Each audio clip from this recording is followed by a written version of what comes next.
ನಮಸ್ಕಾರ ಸ್ನೇಹಿತರೆ, ಸುಂದರ ಸೋಮವಾರದ ಶುಭೋದಯ. ಎಲ್ಲೆಲ್ಲಿ ಎಂಜಾಯ್ ಮಾಡ್ತಾ ಇದ್ದೀರಾ ಅಂತ ಭಾವಿಸಿದ್ದೀನಿ. ಇವತ್ತು ನಾನು ನಿಮ್ಮನ್ನು ಮಂಡ್ಯ ಜಿಲ್ಲೆ ನಾಗಮಂಗಲ ತಾಲೂಕು ಕರ್ಕೊಂಬಂದಿದ್ದೀನಿ.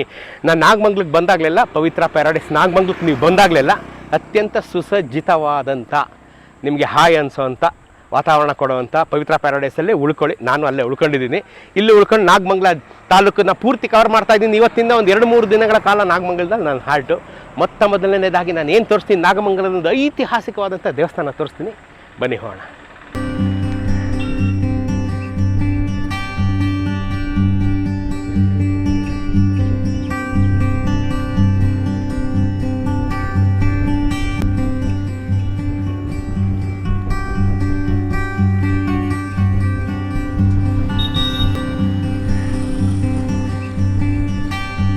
ಇವತ್ತು ನಾನು ನಿಮ್ಮನ್ನು ಮಂಡ್ಯ ಜಿಲ್ಲೆಯ ನಾಗಮಂಗಲ ತಾಲೂಕು ಕರ್ಕೊಂಬಂದಿದ್ದೀನಿ.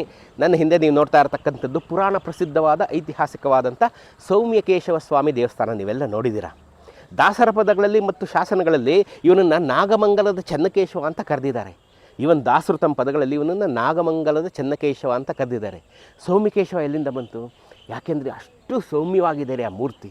ನೀವು ನೋಡಿಲ್ದೇ ಬಂದು ನೋಡಿ, ಎಷ್ಟು ಸೌಮ್ಯವಾಗಿದೆ ಆ ಶಿಲ್ಪಿ ಪುಣ್ಯಾತ್ಮ. ಎಷ್ಟು ಸೊಗಸಾಗಿ ಮೂರ್ತಿಯನ್ನು ಕೆತ್ತಿದ್ದಾನೆ ಅಂದರೆ, ಆ ಸೌಮ್ಯತೆಗೆ ಮರುಳಾಗಿ ಹೋಗಿ ನಾವೆಲ್ಲವನ್ನ ಸೌಮ್ಯಕೇಶವ ಅಂತ ಕರಿತೀವಿ. ಭಾಳ ಸೊಗಸಾದಂಥ ಸೌಮ್ಯಕೇಶವನ ಮೂರ್ತಿ ನೀವೆಲ್ಲ ನೋಡಲೇಬೇಕಾದಂಥದ್ದು. ನಾಗಮಂಗಲ ಬಹಳ ಹಲವಾರು ವಿಶೇಷಗಳನ್ನು ಒಳಗೊಂಡಿರತಕ್ಕಂಥದ್ದು. ಐತಿಹಾಸಿಕವಾಗಿ ನಾಗಮಂಗಲದ ಮಹಾಪ್ರಧಾನ ತಿಮ್ಮಣ್ಣ ದಂಡನಾಯಕನ ನಾವು ಫಸ್ಟ್ ನೆನ್ಕೋಬೇಕು. ಅವನೇ ಇಲ್ಲಿಂದ ಆಡಳಿತ ಮಾಡ್ತಾ ಇದ್ದವನು. ನಾಗಮಂಗಲದ ಮಹಾಪ್ರಧಾನ ತಿಮ್ಮಣ್ಣ ದಂಡನಾಯಕ, ವಿಜಯನಗರದ ಮಹಾಪ್ರಧಾನನಾಗಿದ್ದವನು. ಈ ನಾಗಮಂಗಲ ಮಂಡ್ಯ ಜಿಲ್ಲೆ ಅತ್ಯಂತ ದೊಡ್ಡ ತಾಲೂಕು. 21% ಇಲ್ಲಿ ವಿಸ್ತೀರ್ಣ. ಮಂಡ್ಯದಲ್ಲಿ ಅತ್ಯಂತ ದೊಡ್ಡ ತಾಲೂಕು ಈ ನಾಗಮಂಗಲ. ನಾಗಮಂಗಲದಲ್ಲಿ 2 ನದಿ ಹರಿಯುತ್ತೆ. ನಿಮ್ಗೆ ಗೊತ್ತಿಲ್ಲದೆ ನೋಡ್ಬೇಕೀಗ. ಲೋಕಪಾವನಿ ನಿಮಗೆಲ್ಲ ಗೊತ್ತಿದೆ. ಇನ್ನೊಂದು ನದಿ ಹೆಸರು ಎಷ್ಟು ಚೆನ್ನಾಗಿದೆ ನೋಡ್ರಿ, ವೀರ ವೈಷ್ಣವಿ. ಎಷ್ಟು ಚೆನ್ನಾಗಿದೆ ನೋಡ್ರಿ, ವೀರ ವೈಷ್ಣವಿ. ನಿಮ್ಮಲ್ಲಿ ಯಾರು ಮುಂದೆ ಹೆಣ್ಮಗು ಹುಟ್ಟಿದ್ರೆ ಈ ಹೆಸರಿಡ್ರಿ, ವೀರ ವೈಷ್ಣವಿ. ಈ 2 ನದಿ ಹರಿಯುತ್ತೆ. ನಾಗಮಂಗಲ ಇನ್ನೂ ಒಂದು ಫೇಮಸ್ಸು, ಬೆಣ್ಣೆಗೆ. ಹಳೆ ಬೆಂಗಳೂರಿಗೆ ಗೊತ್ತಿರುತ್ತೆ ಇದು. ಹಳೆ ಬೆಂಗಳೂರಿಗಳ ಚಿಕ್ಕಪೇಟೆ ಅಂಗಡಿಗಳ ಮುಂದೆ ನಾಗಮಂಗಲದ ಬೆಣ್ಣೆ ದೊರೆಯುತ್ತದೆ ಅಂತ ಒಂದು ಬೋರ್ಡ್ ಹಾಕೋರು. ಅಷ್ಟು ವಿಶೇಷವಾದಂಥ ಸ್ಥಾನಮಾನ ನಾಗಮಂಗಲದ ಬೆಣ್ಣೆಗೆ ನಮ್ಮ ಹೃದಯಲ್ಲೂ ನಮ್ಮ ಹೊಟ್ಟೆಯಲ್ಲೂ ಇತ್ತು. ಕದವಳ್ಳಿ, ಬೆಳ್ಳೂರು ಮತ್ತು ಬಿಂಡಿಗನವಿಲೆ ಸಂತೆ ನಡೆಯುತ್ತೆ. ಬಿಂಡಿಗನವಿಲೆ, ಬೆಳ್ಳೂರು ಕ್ರಾಸು ಮತ್ತು ಕದವಳ್ಳಿ ಅನ್ನೋ ಗ್ರಾಮ, ಇಲ್ಲಿ ಸಂತೆಗಳು ನಡೆದಾಗ ಈ ನಾಗಮಂಗಲದ ವಿಶೇಷ ಬೆಣ್ಣೆ ಸಿಗುತ್ತೆ. ನೀವು ಈ ಕಡೆ ಸಂತೆ ನಡೆಯೋ ದಿನ ಏನಾದರೂ ನೀವು ಬಂದರೆ ಬೆಂಗಳೂರಿನವರಾಗಿ, ಬೆಣ್ಣೆ ಮೇಲೆ ನಿಮಗೆ ಭಾಳ ಖುಷಿ ಇದ್ದರೆ, ಸ್ಪೆಷಲ್ ಬೆಣ್ಣೆ ನೀವು ತಿನ್ನಬೇಕು ಅಂತಂದರೆ ಈ ಬೆಳ್ಳೂರು ಕ್ರಾಸು, ಬಿಂಡಿಗನವಿಲೆಗೋ ಇಲ್ಲಿಗೆ ಬಂದು ನೀವು ಈ ಬೆಣ್ಣೆ ತೊಗೊಂಡೋಗಿ ನಾಗಮಂಗಲದ ಬೆಣ್ಣೆ ತಿನ್ನಿರಿ. ನೀವು ಭಾಳ ಸೊಗಸಾದಂಥ ಬೆಣ್ಣೆ ನಾಗಮಂಗಲದ ಬೆಣ್ಣೆ, ಆಯಿತಾ. ನಾಗಮಂಗಲ ಕರಕುಶಲ ಕೈಗಾರಿಕೆಗೂ ಸಹ ಭಾಳ ಫೇಮಸ್ಸು, ವಿದೇಶಗಳಲ್ಲೂ ಸಹ ಫೇಮಸ್ಸು. ಒಂದು 4-5 ಜನನ ಹೇಳ್ತೀನಿ. ಹೇಳೋಕ್ಕೆ ಮುಂಚೆ ನೋಡಿ, ನಮ್ಮ ಸ್ನೇಹಿತರಾದಂಥ ಹಿರಿಯರು, ಸಂಶೋಧಕರು, ಇತಿಹಾಸ ತಜ್ಞರು ಆದಂಥ ಮೊಹಮ್ಮದ್ ಕಲೀಮುಲ್ಲಾ ನಾಗಮಂಗಲದವರೇ. ನಾಗಮಂಗಲ ತಾಲೂಕು ದರ್ಶನ ಅಂತ ಒಂದು ಭಾಳ ಸೊಗಸಾದಂಥ ಪುಸ್ತಕ ಬರೆದಿದ್ದಾರೆ. ನೀವು ಓದಿ ಇದನ್ನು. ನಾಗಮಂಗಲದ ಬದುಕು ಭಾಳ ಸೊಗಸಾದಂಥ ಮಾಹಿತಿ ಸಿಗುತ್ತೆ ನೋಡಿರಿ. ಇದರಲ್ಲಿ ವೆಂಕಟಾಚಾರ್ಯರು, ಶ್ರೀಕಂಠಾಚಾರ್ಯರು, ಚಿಕ್ಕಾಚಾರ್ಯರು ಪ್ರಸಿದ್ಧ ಶಿಲ್ಪಿಗಳು. ಎಷ್ಟು ಪ್ರಸಿದ್ಧರು ಅಂದರೆ, ಪ್ರಿನ್ಸ್ ಆಫ್ ವೇಲ್ಸ್ ಇವ್ರನ್ನ ಕರೆದು ಸನ್ಮಾನ ಮಾಡಿದ್ರು ರೀ. ಪ್ರಿನ್ಸ್ ಆಫ್ ವೇಲ್ಸ್ ಲಂಡನ್ನಲ್ಲಿ ನಡೆದಂಥ ಎಕ್ಸಿಬಿಷನ್ಗಳಲ್ಲಿ ಸತತವಾಗಿ ಬಹುಮಾನಗಳನ್ನು ಪಡ್ಕೊಂಡಂಥ ಕರಕುಶಲ ಕೈಗಾರಿಕೆ ಮಾಡ್ತಿದ್ದಂಥ ಶಿಲ್ಪಿಗಳಿವರು ನೋಡ್ರಿ. ಎಂತೆಂಥವ್ರು ನಾಗಮಂಗಲದಲ್ಲಿ ಬಂದು ಆಗಿ ಹೋಗಿದ್ದಾರೆ ಅಂತ. ಈಗ ಸೌಮ್ಯಕೇಶವ, ಈ ನಾಗಮಂಗಲ ಅನ್ನೋ ಹೆಸರು ಹೇಗಪ್ಪ ಬಂತು ಅಂದರೆ, 1134 ಶಾಸನದಲ್ಲಿ ನಾಗಮಂಗಲ ಅಂತ ಸ್ಪಷ್ಟವಾಗಿ ಹೆಸರು ಬರೆದಿದೆ. 1134 ಶಾಸನದಲ್ಲಿ ನಾಗಮಂಗಲ ಅಂತ ಬರೆದುಬಿಟ್ಟಿದೆ. ಹಾಗಾಗಿ ನಾಗಮಂಗಲಕ್ಕೆ ಹೇಗೆ ಹೆಸರು ಬಂತು ಅನ್ನೋದು ನಮಗೆ ಐತಿಹಾಸಿಕವಾಗಿ ನಾಗಮಂಗಲ ಅಂತ ಅಲ್ಲಿದೆ. ಈ ಶಾಸನ ನಾನು ತೋರಿಸ್ಬೋದು. ಹೆಂಗೆ ತೋರಿಸ್ಬೋದು ಅಂತಂದರೆ, ಇದು ದೇವರ ಹಿಂಭಾಗದಲ್ಲಿರುವಂಥ ಶಾಸನ. ನಾನು ಹೋಗಿ ತೋರಿಸ್ಲಾರೆ. ಹಳೆ ಫೋಟೋ ಏನಾದರೂ ನಿಮಗಿದ್ರೆ ನಾನು ಖಂಡಿತವಾಗಿ ತೋರಿಸ್ತೀನಿ. ಈಗ ಬನ್ನಿ, ದೇವಸ್ಥಾನದ ಒಳಗಡೆ ಹೋಗಿ ಎಷ್ಟು ಸಾಧ್ಯ ಅಷ್ಟು ತೋರಿಸ್ತೀನಿ. ದೇವ್ರದಂತೂ ಫೋಟೋ ನೀವು ನೋಡೇ ಇರ್ತೀರಿ. ಬನ್ನಿ ಹೋಣ.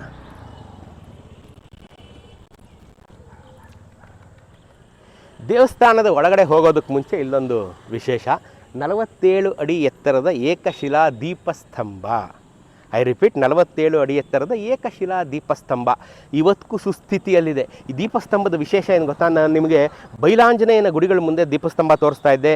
ಅಲ್ಲಿ ಕಲ್ಲಿನ ದೀಪ, ಒಬ್ಬರು ಹತ್ಬಿಟ್ಟು ಹರಳೆಣ್ಣೆ ತುಂಬ್ತಾರು, ಬೆಳಗಾನ ಉರಿಬೇಕಿತ್ತು ಸೆಕ್ಯೂರಿಟಿ ರೀಸನ್ಸ್ಗೆ ಅಂತೆಲ್ಲ ನಾನು ಭಾಳ ಚೆನ್ನಾಗಿ ನಿಮ್ಗೆ ಎಕ್ಸ್ಪ್ಲೈನ್ ಮಾಡಿದ್ದೀನಿ ತುಂಬ ವಿಡಿಯೋಗಳಲ್ಲಿ ಅಲ್ವಾ.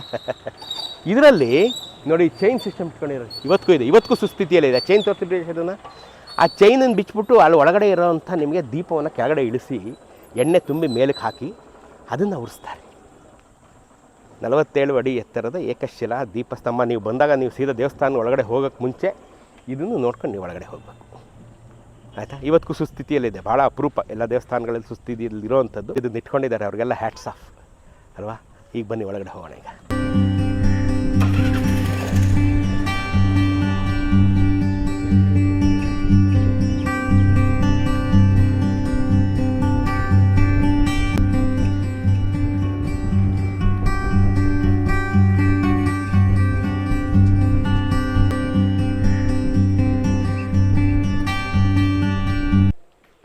ಸ್ನೇಹಿತರೆ, ಭಾಳ ಅಪರೂಪವಾದಂಥ ಅತ್ಯಂತ ಎತ್ತರನಾದಂಥ 6 ಅಡಿಗೂ ಎತ್ತರ, ಒಂದು 8.5 9 ಅಡಿ ಇರ್ಬೋದು. 9 ಅಡಿ ಎತ್ತರದ ಸುಗ್ರೀವನ ವಿಗ್ರಹ, ಸುಗ್ರೀವ ಸ್ವಾಮಿಯ ವಿಗ್ರಹ. ಭಾಳ ಅಪರೂಪದ್ದು, ಎಲ್ಲೂ ಸಿಗಲ್ಲ. ನೀವು ಬಂದಾಗ ಅಲ್ಲಿ ನೋಡಿ, ಕೈ ಮುಕ್ಕೊಂಡು ನಿಂತಿರ್ತಕ್ಕಂಥ ಸುಗ್ರೀವ ಸ್ವಾಮಿ. ಎಂಥ ಮುದ್ದಾದಂಥ ವಿಗ್ರಹ, ಭಾಳ ಸೊಗಸಾದಂಥ ವಿಗ್ರಹ. ನೀವು ನಾಗಮಂಗಲಕ್ಕೆ ಬಂದಾಗ ಸೋಮಕೇಶವನ ನೋಡಿದಾಗ ಸುಗ್ರೀವನ ನೋಡೋದು ಮರಿಬೇಡಿ, ಭಾಳ ಚೆನ್ನಾಗಿದೆ.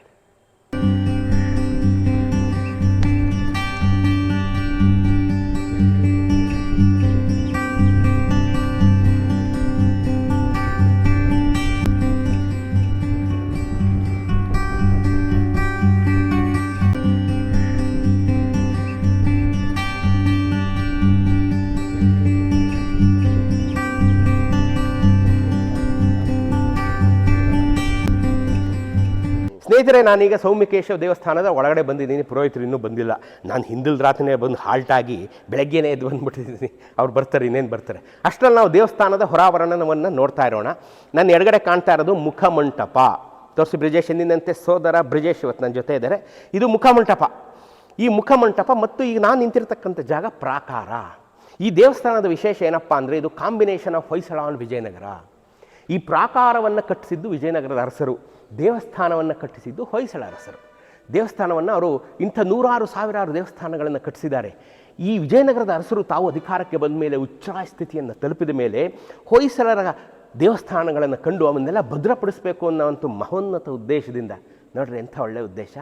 ಅಂಥ ಮಹೋನ್ನತ ಉದ್ದೇಶದಿಂದ ಯಾವ್ಯಾವ ದೇವಸ್ಥಾನಗಳಿಗೆ ಈ ಥರ ಪ್ರಾಕಾರಗಳಿಲ್ಲವೋ ಎಲ್ಲದಕ್ಕೂ ಪ್ರಾಕಾರಗಳನ್ನು ನಿಲ್ಲಿಸಿ ದೇವಸ್ಥಾನಗಳನ್ನು ಭದ್ರ ಮಾಡಿದ್ರು. 100 ದೇವಸ್ಥಾನಗಳು ಹೀಗೆ ನಿಮಗೆ ಕಾಂಬಿನೇಷನಲ್ಲಿ ಸಿಗ್ತವೆ. ದೇವಸ್ಥಾನ ನಿಮಗೆ 800 ವರ್ಷಗಳಷ್ಟು ಹಳೆಯದಾದರೆ ಈ ಪ್ರಾಕಾರ 500 ವರ್ಷಗಳಷ್ಟು ಹಳೆಯದು. ಯಾಕೆಂದರೆ ಇದು ವಿಜಯನಗರದ ಅರಸರು ನಿರ್ಮಾಣ ಮಾಡಿದ್ದು, ಅದು ಹೊಯ್ಸಳರ ಅರಸರು ನಿರ್ಮಾಣ ಮಾಡಿದ್ದು. ಎಷ್ಟು ಚೆನ್ನಾಗಿದೆ ನೋಡಿ. ವಿಜಯನಗರದ ಅರಸರ ಮಹಾಪ್ರಧಾನ ದಂಡನಾಯಕನಾಗಿದ್ದಾನ ತಿಮ್ಮಣ್ಣ ದಂಡನಾಯಕ ಇಲ್ಲೇ ಇದ್ದರು. ಈ ದೇವಸ್ಥಾನದ ಹಿಂಭಾಗದಲ್ಲೇ ಅವರ ಅರಮನೆ ಇತ್ತು. ಒಂದು ರಾಯಲ್ ಎಂಟ್ರೆನ್ಸು ಇದೆ, ಅದೀಗ ಮುಚ್ಚಿಬಿಟ್ಟಿದ್ದಾರೆ. ಅದನ್ನು ನಾನು ತೋರಿಸ್ತೀನಿ. ಇದು ತೋರಿಸಿ ಬ್ರಿಜೇಶ್. ಈಗ ನೀವು ನೋಡ್ತಾ ಇರೋದು ದೇವಸ್ಥಾನದ, ಹೊಯ್ಸಳರು ನಿರ್ಮಿಸಿದ ದೇವಸ್ಥಾನದ ಆವರಣ. ಈಗ ನಾವು ನಿಂತಿರ್ತಕ್ಕಂಥದ್ದು ಪ್ರಾಕಾರ, ಆಯಿತಾ. ತಿಮ್ಮಣ್ಣ ದಂಡನಾಯಕರು ಇದನ್ನು ಕಟ್ಟಿಸಿದ್ರು. ವಿಜಯನಗರದ ಪ್ರತಿನಿಧಿಯಾಗಿ ಇಲ್ಲಿಂದ ಆಡಳಿತ ಮಾಡ್ತಾಯಿದ್ರು. ಇಲ್ಲಿಂದ ಕೂತ್ಕೊಂಡು ಶ್ರೀರಂಗಪಟ್ಟಣನೂ ಆಡಳಿತ ಮಾಡ್ತಾಯಿದ್ರು 500 ವರ್ಷದ ಕೆಳಗೆ. ಹಾಗಾಗಿ ಇದು ವಿಜಯನಗರದ ಅರಸರು ಕಟ್ಟಿಸಿದ್ದು, ಅದು ಹೊಯ್ಸಳರು ಕಟ್ಟಿಸಿದ್ದು. ಇಂಥ ಕಾಂಬಿನೇಷನ್ ನಿಮಗೆ ತುಂಬ ದೇವಸ್ಥಾನಗಳಲ್ಲಿ ಸಿಗ್ತವೆ. ಇತಿಹಾಸ ಆಸಕ್ತರಾಗಿದ್ದರೆ ನೀವು ಇದನ್ನೆಲ್ಲ ಗಮನಿಸ್ತಾ ಇರ್ತೀರಿ. ಈಗ ಪುರೋಹಿತರು ಬರೋ ವೇಳೆ ಅಷ್ಟರಲ್ಲಿ ಪ್ರಾಕಾರದಲ್ಲಿ ಒಂದು ಸುತ್ತಾಕೊಂಬಂದ್ಬಿಡ್ತೀನಿ. ತುಂಬ ಇದೆ ಪ್ರಾಕಾರದಲ್ಲಿ ಹೇಳೋ ಅಂಥದ್ದು, ನಿಮಗೆಲ್ಲ ತೋರಿಸ್ಕೊಂಬರ್ತೀನಿ. ಬನ್ನಿ ಬ್ರಿಜೇಶ್. ಹಂಗೆ ಪ್ರಾಕಾರದಲ್ಲಿ ಶುರು ತೋರಿಸೋದಕ್ಕೆ ಮುಂಚೆ ಒಂದು ಉತ್ಸವ ಮೂರ್ತಿ ತೋರಿಸ್ಬಿಡ್ತೀನಿ. ಬನ್ನಿ ಇಲ್ಲಿ. ಭಾಳ ಸೊಗಸಾದಂಥ ಉತ್ಸವ ಮೂರ್ತಿ ಬ್ರಿಜೇಶ್. ಇದನ್ನು ತೋರಿಸಿ. ಇಲ್ಲಿ ಕೂರ್ಮಾವತಾರಿ ಆದಂಥ ಮಹಾವಿಷ್ಣು, ಅಷ್ಟದಿಕ್ಪಾಲಕರಿದ್ದಾರೆ ಇಲ್ಲಿ. ಇವನು ಕೂರ್ಮಾವತಾರಿ, ಅದರ ಮೇಲೆ ಆದಿಶೇಷ. ಕೂರ್ಮಾವತಾರಿ ಆದಂಥ ವಿಷ್ಣು, ಅದರ ಮೇಲೆ ಅಷ್ಟದಿಕ್ಪಾಲಕರು, ಅದರ ಮೇಲೆ ಆದಿಶೇಷ. ಇಲ್ಲಿ ಉತ್ಸವ ಮೂರ್ತಿನ ಕೂರಿಸ್ತಾರೆ. ಎಂಥ ಸೊಗಸು ನೋಡೋಕ್ಕೆ, ಭಾಳ ಸೊಗಸಾಗಿರುತ್ತೆ. ಆದಿಶೇಷನ ಹೆಡೆಯ ಮೇಲೆ ಭೂಮಿ ಅಲ್ವೇನ್ರಿ, ಇದೇ ಅಲ್ವ ನಾವು ಓದೋದು. ಸೊ ಇಂಥ ಸೊಗಸಾದಂಥ ಕಲ್ಪನೆ. ಆದಿಶೇಷ ಅವರ ತಲೆ ಮೇಲೆ ಭೂಮಿ ಇಲ್ಲಿಲ್ಲ, ಬಟ್ ಇಲ್ಲಿ ಉತ್ಸವ ಮೂರ್ತಿ, ಇಲ್ಲಿ ಅಷ್ಟದಿಕ್ಪಾಲಕರು ಮತ್ತು ಇಲ್ಲಿ ಕೂರ್ಮಾವತಾರಿ ಆದಂಥ ಮಹಾವಿಷ್ಣು. ನಾಗಮಂಗಲಕ್ಕೆ ಬಂದಾಗ ನೀವು ಇದನ್ನು ನೋಡೋದಕ್ಕೆ ಮರಿಬೇಡಿ. ಬನ್ನಿ, ಈಗ ಇದು ಪಾಕಶಾಲೆ. ಇವೆಲ್ಲವನ್ನು ವಿಜಯನಗರದ ಅರಸರು ನಿರ್ಮಾಣ ಮಾಡ್ತಾರೆ. ಇದನ್ನು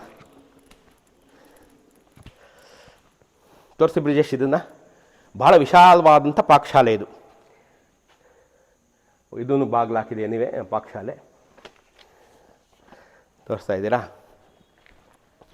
ಇದನ್ನು ಸಹ ಈಗ ಹಾಕ್ಬಿಟ್ಟಿದೆ. ಆಳ್ವಾರ್ಗಳು ಆಮೇಲೆ ತೆಗೆದ್ರೆ ತೋರಿಸ್ಬೋದು. ಇಲ್ಲಿ ಆಳ್ವಾರ್ಗಳಿರುವಂಥದ್ದು ಮಂಟಪ ಇದು, ಆಯಿತಾ. ಇಲ್ಲಿ ಆಳ್ವಾರ್ಗಳಿದ್ದಾರೆ, 12 ಮಂದಿ ಆಳ್ವಾರ್ಗಳನ್ನು ಇಲ್ಲಿ ಇಟ್ಟಿದ್ದಾರೆ. ಇದನ್ನು ತೋರಿಸೋಣ ಬನ್ನಿ. ಈಗ ಪ್ರಾಕಾರಕ್ಕೆ ಆ ಕಡೆಯಿಂದ ನಡ್ಕೊಂಡು ಹೋಗೋಣ ಬನ್ನಿ.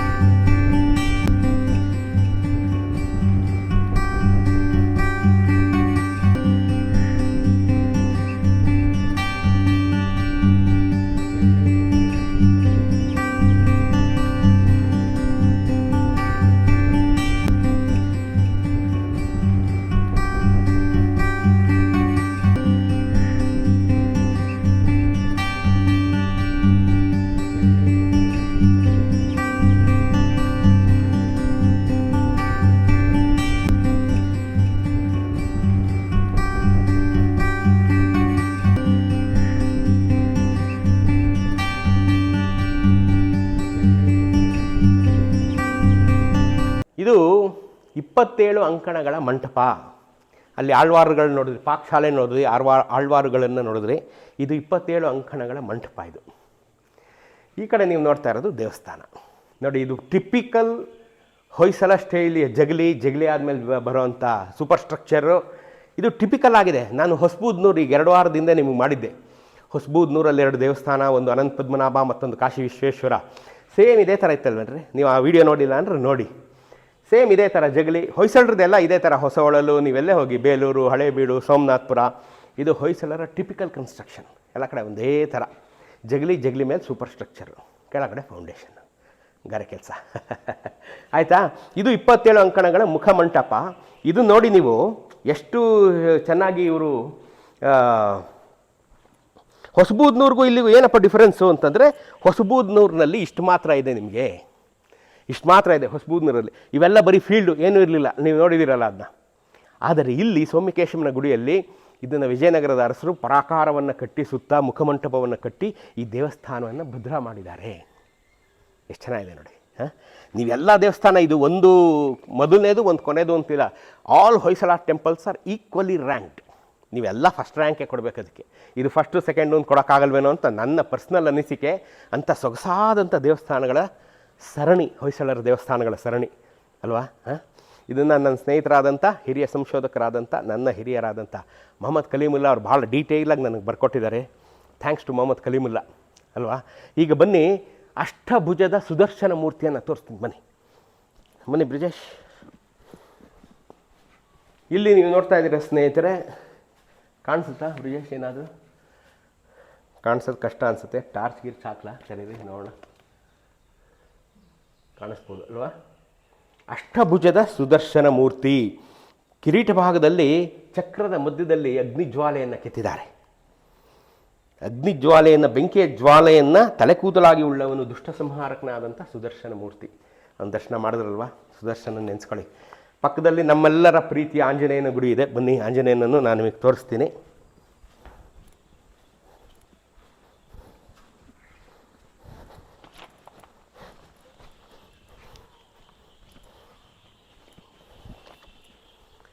ಮನೆ ಬ್ರಿಜೇಶಲ್ಲಿ ಇದು ಆಂಜನೇಯನ ಗುಡಿ. ಇದು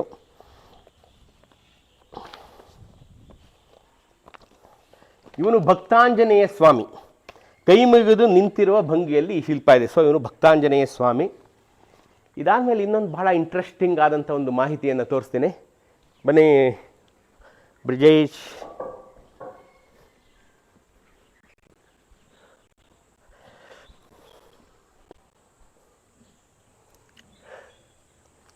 ಎಷ್ಟು ಸುಂದರವಾದಂಥ ಕೆತ್ತನೆ. ಸೋಮಕೇಶ್ವರನನ್ನು ನೀವು ಬಂದು ನೋಡಲೇಬೇಕು ರೀ.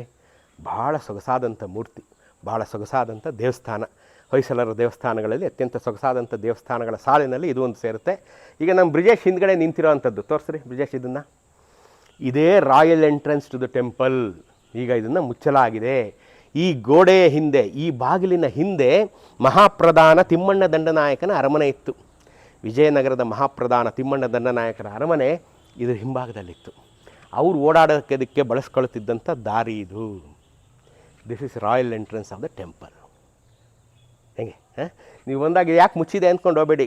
ನಾನು ಹೇಳಿದ ಜ್ಞಾಪಿಸ್ಕೊಳ್ಳಿ, ತಿಮ್ಮಣ್ಣ ದಂಡನಾಯಕರು ಓಡಾಡ್ತಿದ್ದಂಥ ಜಾಗ ಅಥವಾ ದಾರಿ ಅಥವಾ ಬಾಗಿಲು, ಎಂಟ್ರೆನ್ಸ್. ಬನ್ನಿ, ಇದು ಬಾವಿ. ಈಗಲೂ ಸಹ ಬಾವಿ ಉಪಯೋಗಿಸ್ತಾ ಇದ್ದಾರೆ ಅನ್ನೋದಕ್ಕೆ ಇಲ್ಲಿ ಹಗ್ಗ ಇದೆ ನೋಡ್ರಿ. ಬಾವಿ ನೀರು ಸೇದಕ್ಕೆ ಬರ್ತೇನೆ ರೀ ನೋಡ್ರಿ. ಇಲ್ಲಿ ನೀರು ಸೇದಂಗಿದೆ, ಇಲ್ಲಿ ಸೇದ್ಬೋದು. ಬಾವಿಲಿ ನೀರಿದೆ, ತೋರಿಸಿ ಬ್ರಿಜೇಶ್. ಹಾಂ, ಇವತ್ತಿಗೂ ದೇವರಿಗೆ ದೇವತಾ ಕಾರ್ಯಗಳಿಗೆ, ಸಂಪೂರ್ಣವಾದಂಥ ದೇವತಾ ಕಾರ್ಯಗಳಿಗೆ ಈ ಬಾವಿಯ ನೀರನ್ನೇ ಉಪಯೋಗಿಸಲಾಗ್ತಾ ಇದೆ. ಹೆಂಗೆ ತುಳಸಿ ಕಟ್ಟೆ, ಸಮೃದ್ಧವಾದಂಥ ತುಳಸಿಯನ್ನು ನೀವು ನೋಡ್ತಾ ಇದ್ದೀರಿ. ತಾಯಿ ಎಷ್ಟು ಚೆನ್ನಾಗಿದೆ ನೋಡ್ರಿ.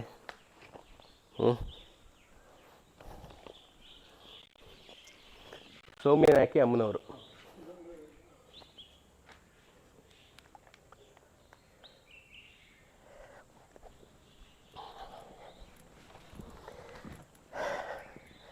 ಸ್ನೇಹಿತರೆ, ಈ ಕಡೆಯೂ ಸಹ ಒಂದು 27 ಅಂಕಣಗಳ ಮಂಟಪ ಇದೆ.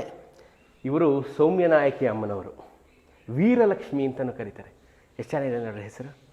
ನಿಮ್ಮನೆ ಹೆಣ್ಮಗುಗೆ ನೆಕ್ಸ್ಟ್ ಸಿಕ್ಕಿದ್ರೆ ಈ ಹೆಸರಿಡ್ಬೋದು, ವೀರಲಕ್ಷ್ಮಿ. ಭಾಳ ಅಪರೂಪದ ಹೆಸರು. ನಮ್ಮ ಪೂರ್ವಜರು ಎಂತೆಂಥ ಹೆಸರುಗಳು ಕೊಟ್ಬಿಟ್ಟು ಹೋಗಿದ್ದಾರೆ, ನಾವು ಬಳಸ್ಕೊತಾ ಇಲ್ಲ ಅಷ್ಟೇ. ವೀರಲಕ್ಷ್ಮಿ ಅಮ್ಮನವರು ಅಂತಲೂ ಕರೀತಾರೆ, ಸೌಮ್ಯನಾಯಕಿ ಅಮ್ಮನವರು ಅಂತಲೂ ಕರೀತಾರೆ. ಅವರ ಎದುರುಗಡೆ ಇರೋವಂಥ ಮಂಟಪ ಇದು. ಈ ಮಂಟಪದಲ್ಲಿ ನೀವೆಲ್ಲ ನೋಡಿರೋ ಹಾಗೆ ಇಲ್ಲಿ ನೋಡಿ, ಇಲ್ಲಿ ಒಂದೇ ದೇಹ 3 ತಲೆ ಇರೋವಂಥ ಕುದುರೆ ನೋಡಿ. ಇಲ್ಲಿ ಒಂದು ಕಡೆ, 2 ಕಡೆ, ಇದೆರಡು ಸೇರಿದ್ರೆ 3 ಕಡೆ. ಆಯಿತಾ? ಇದನ್ನು ನೋಡ್ಬೋದು ನೀವು. ಇಲ್ಲಿ ಮಿಕ್ಕಿದಂತೆ ನೃತ್ಯಗಾರ್ತಿಯರಿದ್ದಾರೆ. ಇಲ್ಲಿ ನೋಡ್ರಿ, ಭಾಳ ವಿವಿಧ ಭಂಗಿಯಲ್ಲಿರುವಂಥ ನೃತ್ಯಗಾರ್ತಿಯರು. ತೋರಿಸಿ ಬ್ರಿಜೇಶ್ ಇಲ್ಲಿ ಹೇಗಿದ್ರ ಮೇಲೆ ಬ್ಯಾಲೆನ್ಸ್ ಮಾಡ್ಕೊಂಡು ನಿಂತಿದ್ದಾಳೆ. ವಿವಿಧ ಭಂಗಿಯಲ್ಲಿರುವಂಥ ನೃತ್ಯಗಾರ್ತಿಯರು ನೋಡಿ. ಅಲ್ಲೊಬ್ಳಿದ್ದಾಳೆ, ಆಯಿತಾ? ನೋಡಿ, ಇಲ್ಲೊಬ್ಳಿದ್ದಾಳೆ.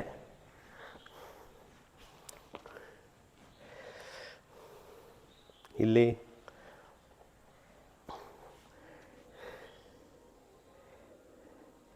ಇವರು ಕೃಷ್ಣ ಪರಮಾತ್ಮ, ಕೃಷ್ಣದೇವರು. ಇವರು ಗರುಡದೇವರು. ಇಲ್ಲಿ ನೋಡಿ, ತೋರಿಸ್ರಿ, ಗರುಡದೇವರಿದ್ದಾರೆ ನೋಡ್ರಿ.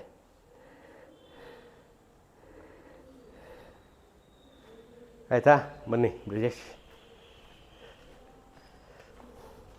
ಆಂಜನೇಯ ಸ್ವಾಮಿ.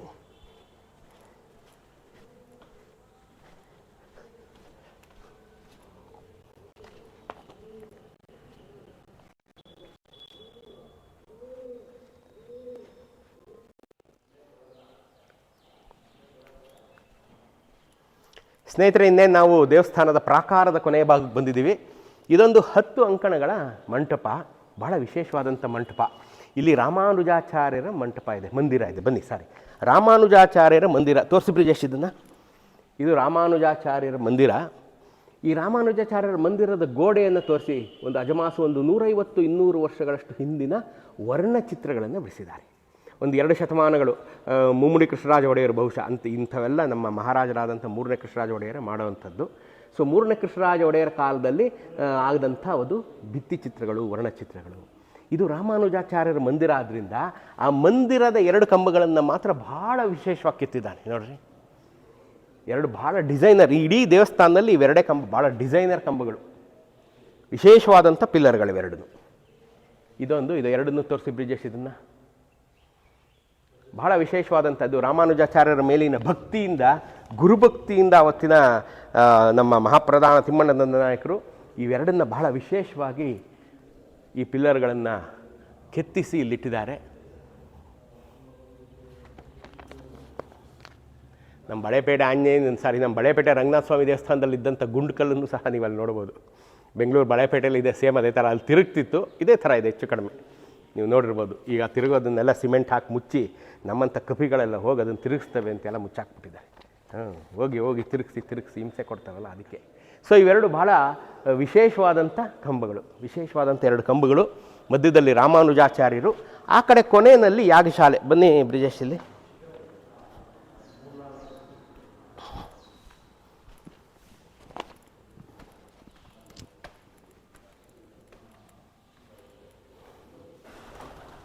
ಯಾಗಶಾಲೆ ಸಹ ಬಾಗಿಲು ಹಾಕಿದೆ.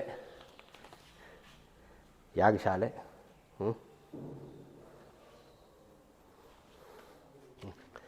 ಇಲ್ಲಿ ಒಂಥರ ತೋರಿಸಿ ಬ್ರಿಜೇಶ್. ಇಲ್ಲಿ ಕೋವಿಲ್ ಕಂದಾಡೈ ಅಣ್ಣನ್ ಅಂತ ಒಬ್ಬರು ನಮ್ಮ ಇವರ ಒಂದು ವಿಗ್ರಹವನ್ನು ನೀವು ನೋಡ್ತಾ ಇದ್ದೀರಾ ಸ್ನೇಹಿತರೆ. ಇವರೆಲ್ಲ ರಾಮಾನುಜಾಚಾರ್ಯರ ಕಾಲದಲ್ಲಿ ಬಹುಶಃ ಬಂದಂಥವ್ರು ಅಂತ ನನ್ನ ಒಂದು ಸೀಮಿತ ಜ್ಞಾನದಲ್ಲಿ. ಸೊ ಇಷ್ಟಕ್ಕೆ ಈ ಪ್ರಾಕಾರದ ಒಂದು ಸುತ್ತು ಮುಗಿಯುತ್ತೆ. ಈಗ ನಿಮ್ಮನ್ನು ಸೋಮಕೇಶವನನ್ನು ತೋರಿಸೋವಂಥ ಸಮಯ. ಬನ್ನಿ ತೋರಿಸ್ತೀನಿ.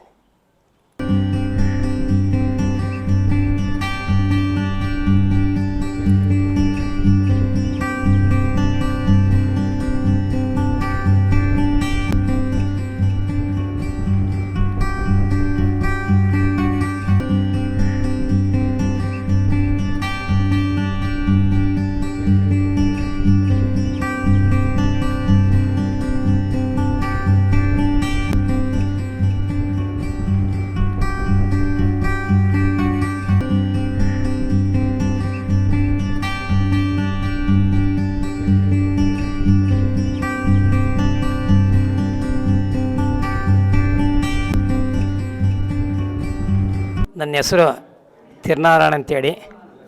ಕೇಶವಾಯ ನಮಸ್ಸರ್ವ ನಯನಾನಂದಮೂರ್ತಯೇ ಅನಂತಕ್ಷೇತ್ರನಾಥಾಯ ಸತ್ಯಜ್ಞಾನಾಯ ವಿಷ್ಣವೇ. ಅಂದರೆ ಕೇಶವನ ಸಾನ್ನಿಧ್ಯ ಇದು. ಎಲ್ಲ ಹೊಯ್ಸಳರ ಕಾಲದ ಸುಮಾರು 10-11ನೇ ಶತಮಾನ ದೇವಸ್ಥಾನ. ತ್ರಿಕುಟಾಚಲ ಸಾನ್ನಿಧ್ಯ. ಮೂಲ ಸ್ಥಾನದಲ್ಲಿ ಸೌಮ್ಯಕೇಶವ ಇದ್ದಾರೆ. ಸೌಮ್ಯಕೇಶವನ ಬಲಭಾಗದಲ್ಲಿ ಕೃಷ್ಣ ರುಕ್ಮಿಣಿ ಸತ್ಯಭಾಮ, ಎಡಭಾಗದಲ್ಲಿ ಲಕ್ಷ್ಮೀನರಸಿಂಹಸ್ವಾಮಿ ಇದ್ದಾರೆ. ತ್ರಿಕುಟಾಚಲ ಸಾನ್ನಿಧ್ಯ. ಈ ಕ್ಷೇತ್ರವನ್ನು ನಾಗಮಂಗಲ ಪಣಿಪುರ ಅನಂತ ಕ್ಷೇತ್ರ ಅಂತಕ್ಕಂಥದ್ದು ವಿಶೇಷವಾಗಿ ಕೇಶವನ ದರ್ಶನ ಮಾಡೋದ್ರಿಂದ ಕೇಶವ ಕ್ಲೇಶನಾಶನ, ನಮ್ಮ ಕ್ಲೇಶಗಳೆಲ್ಲ ಪರಿಹಾರ ಆಗುತ್ತೆ. 5 ಲಕ್ಷ್ಮಿಯ ಕ್ಷೇತ್ರ ಇದು. ಕೇಶವನ ಮುಖಾಂತರ ಶ್ರೀದೇವಿ ಭೂದೇವಿ, ನರಸಿಂಹನ ಮೂಲಕ ಲಕ್ಷ್ಮಿ, ಕೃಷ್ಣನ ಮೂಲಕ ರುಕ್ಮಿಣಿ ಸತ್ಯಭಾಮ. ಈ ಕ್ಷೇತ್ರದಲ್ಲಿ ನಾಗದೋಷಾದಿಗಳು, ಸರ್ಪದೋಷಗಳು, ಸಂಸಾರ ಬಂಧನಗಳು, ವಿವಾಹ ಸಂಬಂಧ, ಸಂತಾನ ಭಾಗ್ಯಕ್ಕೆಲ್ಲ ಪರಿಹಾರ ಕ್ಷೇತ್ರವಾಗಿದೆ. ಪ್ರತಿ ವರ್ಷವೂ ಪಾಲ್ಗುಣ ಮಾಸದಲ್ಲಿ ರಥೋತ್ಸವ, ಹುಣ್ಣಿಮೆ ದಿವಸ ರಥೋತ್ಸವ ಆಗುತ್ತೆ. ನವರಾತ್ರಿ, ವೈಕುಂಠ ಏಕಾದಶಿ, ಧನುರ್ಮಾಸ, ಕೃಷ್ಣ ಜಯಂತಿ, ನರಸಿಂಹ ಜಯಂತಿ ಎಲ್ಲ ಕೈಂಕರ್ಯಗಳು ನೆರವೇರ್ತಾ ಇರುತ್ತೆ. ಈ ಕ್ಷೇತ್ರದ ಪ್ರತಿನಿಧಿ ಕೇಶವ. ವಿಶೇಷವಾಗಿ ಮುಂಭಾಗದ ವಿಜಯನಸ ಕಾಲದಲ್ಲಿ ಗೋಪುರ ಸ್ಥಾಪನೆ ಆಗಿದೆ. ಭಾಳ ವಿಶೇಷವಾದಂಥ ಕ್ಷೇತ್ರವಾದ್ದರಿಂದ ಭಕ್ತರು ತಮ್ಮ ಅಭೀಷ್ಟ ಕೈಂಕರ್ಯಗಳಿಗೋಸ್ಕರ ಇದು ಸೇವೆ ಮಾಡಿ ತಮ್ಮ ಫಲಗಳನ್ನು ಪಡೀತಾ ಇದ್ದಾರೆ. ಎಲ್ರಿಗೂ ಒಳ್ಳೆಯದಾಗಲಿ. ಸರ್ವೇ ಜನಾಃ ಸುಖಿನೋ ಭವಂತು, ಲೋಕಾಃ ಸಮಸ್ತಾಃ ಸುಖಿನೋ ಭವಂತು. ನಮಸ್ಕಾರ.